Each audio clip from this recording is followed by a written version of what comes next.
FIRE는요, Financial Independence Retire Early의 줄임말이에요.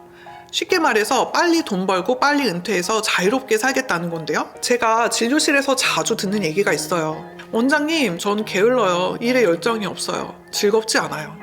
그냥 빨리 퇴사하고 싶어요. 그분들은 절대 게으르지 않거든요.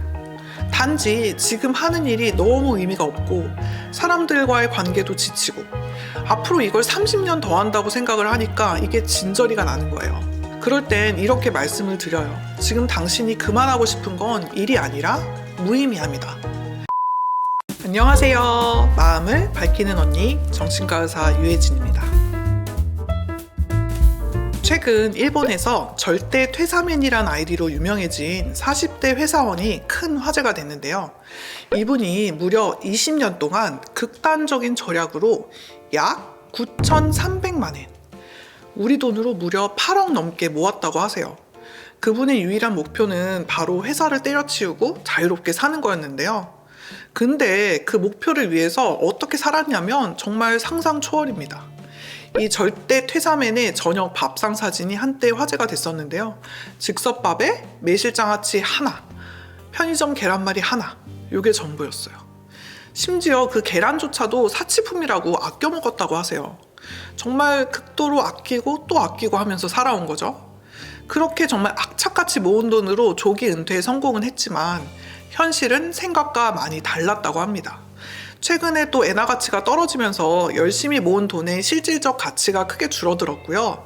무엇보다도 막상 회사를 그만두고 나니까 남은 건 허무함과 우울함이었다고 해요. SNS에 그가 남긴 말은 참 씁쓸한데요. 돌아보니 정말 무의미한 삶이었다. 난 뭘 위해서 이렇게까지 살았을까? 돈은 남았는데 그동안의 삶은 사라져버린 느낌. 오늘은 이렇게 파이어족을 꿈꾸는 사람들이 진짜 바라는 게 뭔지, 그리고 우리가 그 꿈을 쫓으면서 놓치고 있는 건 뭔지 함께 얘기 나눠봤으면 좋겠어요. FIRE는요, Financial Independence Retire Early의 줄임말이에요. 쉽게 말해서 빨리 돈 벌고 빨리 은퇴해서 자유롭게 살겠다는 건데요. 한국에서는 MZ세대 중심으로 확산이 됐고 20대 후반에서 30대 초반 직장인들 사이에서는 나는 40대 은퇴할 거야. 회사는 나를 책임져주지 않는다. 절약이 나의 무기다. 이런 신념을 갖고 계신 분들이 정말 많아졌어요. 진료실에서도 이런 분들 꽤 많이 만나보는데요. 일이 너무 싫어요. 출근만 하면 숨이 답답해요. 그냥 다 그만두고 나 혼자 조용히 살고 싶어요. 이렇게 많은 분들이 은퇴를 꿈꾸지만요. 가끔 이런 생각도 들어요. 아직 자기 커리어를 제대로 시작해보기도 전에 벌써부터 은퇴를 원한다는 건 단순히 자유로운 삶을 꿈꾸는 건 아닌 것 같다는 생각이에요. 이 파이어족은 은퇴 자금을 모으기 위해서 지출을 극단적으로 줄이는 방식을 택합니다. 기본적인 전략은 간단해요. 짧게 벌고 적게 쓰기. 파이어족의 핵심 생활 조건이 소비 줄이기거든요. 소득을 최대한 저축을 해야지 빨리 은퇴 자금을 모을 수가 있고 또 시드머니를 모아서 투자를 해서 은퇴 후에 쓸 돈들을 확보를 한다는 거예요. 그리고 은퇴한 이후에도 검소한 생활을 유지해야지만 경제적 독립이 위태로워지지 않기 때문이죠. 한 기사에서 본 파이어족의 절약 팁을 보면요. 식료품은 유통기한 직전에 할인 제품으로만 사고 스트리밍 서비스는 친구 계정을 공유하거나 무료 체험만 이용하고 데이트 비용을 쓰는 대신에 ETF 한 주를 더 사라. 심지어 치킨 한 마리, 노동 3시간 이렇게 여긴다고 하더라고요. 정말 이렇게까지 해야 되나 싶을 정도죠. 근데 또 이런 생활을 버텨내면서까지 파이어에 집착하게 되는 이유 대체 뭘까요?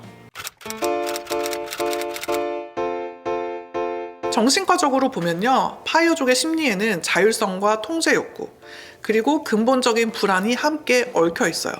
이들은 미래에 대한 막연한 두려움이 아주 커요. 회사에서 언제 해고될지 알 수 없고 부동산은 끝없이 오르고 있고 기대 수명은 늘어나고 있는데 노후 준비는 막막하죠. 가족이나 사회의 기대기도 어려운 시대거든요. 이러한 어려운 환경 속에서 내 미래를 통제하고 싶은 충동이 생기는 건 자연스러운 일이에요. 정신과적으로는 이런 상태에 대해서 불확실성에 대한 과잉 통제라고 표현해요. 그런데 이 심리 사실은 어릴 적 부모와의 관계에서 비롯된 경우도 꽤 많거든요. 무능하거나 예측할 수 없는 그런 부모 밑에서 자란 아이는 항상 긴장 상태에서 자라나게 됩니다. 그렇기 때문에 다음에 어떤 일이 일어날까를 항상 예측을 하면서 살게 돼요.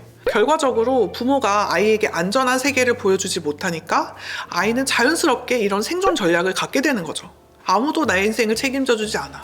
그렇다면 나라도 나를 지켜야지. 이렇게 자란 아이들은요, 회피형 애착을 형성하기가 쉬워요. 타인에게 정서적으로 의존하지 않으려고 하고 타인보다는 자기 자신에 대한 통제와 자율성에 더 큰 가치를 두려고 합니다. 타인이나 사회 시스템에 대한 신뢰가 약하기 때문에 삶의 안정감을 외부에서 찾기보다는 스스로의 내적 구조를 세우는 데 몰두하게 되는 거죠.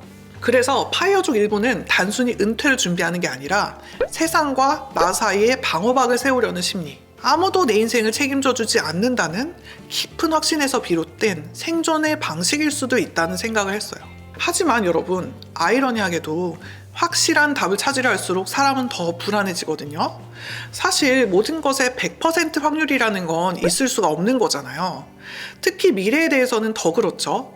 오히려 이 불확실성 자체를 인정하고 수용하는 게 내가 느끼는 불안을 줄이는 데 있어서 핵심적이라는 거죠. 제가 진료실에서 자주 듣는 얘기가 있어요.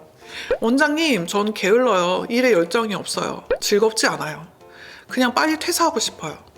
그런데요, 그런 얘기를 하시는 분들의 삶을 가만히 들여다보면요, 그분들은 절대 게으르지 않거든요. 학교 때도 성실하셨고 공부도 보통 이상 하셨고 직장에서도 게으르지 않아요. 책임감도 있는 편이시고요. 일도 꽤 합니다. 단지 지금 하는 일이 너무 의미가 없고 사람들과의 관계도 지치고 앞으로 이걸 30년 더 한다고 생각을 하니까 이게 진저리가 나는 거예요. 그럴 땐 이렇게 말씀을 드려요. 지금 당신이 그만하고 싶은 건 일이 아니라 무의미합니다. 이 현대인의 번아웃은 과로 때문이 아니라 의미가 없다고 느껴지는 과로 때문에 옵니다. 일하고 싶지 않고 쉬고 싶은 게 아니라 이렇게 살고 싶지는 않은 거예요. 과연 이분이 진짜 파이어를 해서 일을 그만두게 되면 행복해질까요? 제가 보기에는 더 무기력해지고 우울해질 가능성이 커 보여요. 우리나라 또 일본을 보면 이 장인 정신이라는 개념이 있잖아요. 이 모든 분야에 장인이 있죠. 어떤 일이든 오랜 시간을 통해서 경험이 숙련되고 깊어지면 그분만의 통찰과 인사이트를 갖게 되는 건데요. 그럼 그 과정에서 일이라는 게 단순히 돈을 버는 수단이 아니라 삶을 채우는 의미가 되고 자부심이 되죠. 근데 이 파이어족을 꿈꾸는 분들은 현재 하고 있는 일이 삶의 보람이나 의미와 연결되지가 못하는 것 같아요. 단지 생존을 위한 돈벌이 수단으로만 여겨지기 때문에 너무 하기가 싫고 어떻게든 빨리 끝내고 싶은 거죠. 현재가 괴롭고 불행하다는 거예요. 그래서 내가 원하는 미래, 자유롭고 할 수 있는 걸 할 수 있는 미래를 위해서 현재를 희생하는 거예요. 근데 내가 희생하고 있는 현재가 사실 어떻게 보면 내 인생에서 가장 젊고 아름답고 건강한 되게 귀한 시기거든요. 그렇게 은퇴 자금을 위해서 돈만 바라오며 달려온 파이어족. 과연 은퇴를 하게 되면 갑자기 찾아온 자유를 잘 누릴 수가 있을까요? 절대 퇴사맨처럼 혼란과 공허감을 느끼게 되진 않을까요? 사실 파이어족의 가장 큰 환상은 이거예요. 일을 안 하면 내가 자유로워질 거다. 그런데 여러분, 이 지점에서 다시 한번 생각해 보셨으면 좋겠는 게 진짜 자유란 뭘까? 라는 거예요. 제가 보기에는 이 자유로움이라는 거는 내가 하고 싶은 일을 하는 거지 아무 일도 안 하는 상태는 아닌 것 같거든요. 오히려 회사라는 울타리가 사라지면 진짜 내 안에 있던 공허함, 외로움, 불안 이런 게 더 뚜렷하게 올라옵니다. 그래서 실제로 30대에 파이어를 하시고 현재는 세상학 개론이라는 유튜브를 운영하고 계시는 한정수 작가님 얘기를 들어보면요. 자기는 파이어가 됐다고 해서 퇴사를 추천하지는 않는데요. 자기가 가지고 있는 주식이나 자산의 프로필은 올라가지만 파이어를 하고 아무 일을 안 하게 되면 오히려 자기 자신의 개인의 가치는 떨어지고 자존감의 프로필이 낮아지게 된다고. 저는 정말 일리 있는 견해라는 생각을 했어요. 또 다른 얘기도 좀 들려드리면 파이어 하신 이후에 우울증이 좀 심하게 오셔서 저에게 진료받던 환자분이 상담하시면서 이런 말을 하더라고요. 회사를 다닐 땐 출근하는 게 싫었는데 지금은 아침이 싫다. 긴 하루를 어떻게 보내야 될지 모르겠다. 제가 보기에는 파이어족 안에서도 두 가지 유형이 있는 것 같아요. 그래서 첫 번째는 진짜 좋아하는 일을 위해서 미래를 준비하는 독립형 파이어족.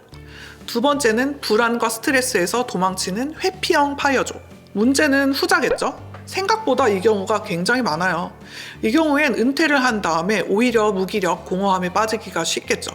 이 자유도요, 습관과 훈련이 필요한 거거든요. 왜 그런 말 있잖아요. 고기도 먹어본 놈이 잘 먹고 노는 것도 놀아본 사람이 잘 논다. 이게 오랜 시간 동안 절약, 저축, 투자에만 익숙했던 사람이 노동 없이 24시간 1년을 즐겁고 행복하게 꾸리기는 생각보다 쉽지 않아요. 파이어를 위해서는 정말 많은 준비가 필요한 것 같습니다. 요즘 사람들 정말 똑똑하고 민감해요. 그래서 더 빨리 지치고 더 빨리 눈치채죠. 이 길은 내 길이 아닌 것 같아 하는 그 직감, 틀린 건 아니에요. 근데 다만 중요한 건 도망이나 회피가 아니라 방향 전환이었으면 좋겠다는 거죠. 퇴사는 끝이 아니라 새로운 삶의 시작이거든요. 오늘 영상이 파이어족이라는 말 뒤에 숨겨진 심리를 여러분이 조금 더 깊게 이해하는 데 도움이 됐으면 좋겠어요. 이 영상이 도움이 되셨다면 좋아요, 댓글, 구독, 알림 설정 꼭 부탁드립니다. 밝히는 언니와 함께 오늘도 마음의 불을 밝혀봐요. 감사합니다.